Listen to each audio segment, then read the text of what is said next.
Rain, Rain by Anne Martin. Chapter 36. Mrs. Kushel's Helpful Suggestions.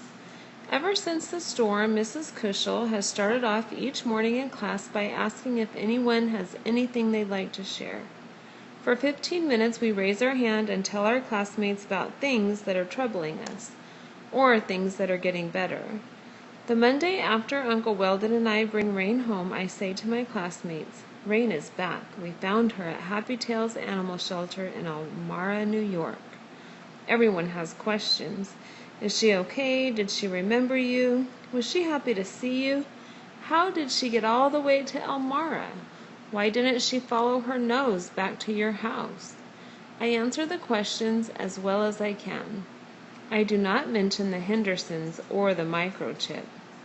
I'm privately working on my new plan. I called the Hendersons' phone number, but just like Mrs. Caporal said, all I got was a strange busy signal. So I'm not sure how to look for the Hendersons, but I know someone I can ask for advice. One morning, Uncle Weldon agrees to take me to school 10 minutes earlier than usual. I arrive before Mrs. Liebler does, and so I walk to my classroom by myself. I find Mrs. Kushel sitting at her desk. No one else is in the room. "Mrs. Kushel," I say. She jumps a little. "Rose, you're here early."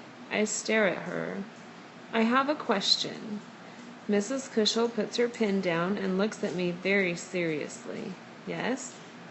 "How would someone who found a lost dog look for the owners of the dog?"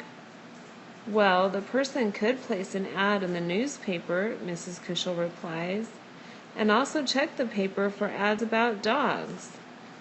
He could put up posters with a picture of the dog and information about when and where the dog was found. Also, he could call vets and shelters and put up posts on websites for lost pets." I say. Mrs. Kushel frowns at me. "Did you find a lost dog, Rose?" I nod my head yes.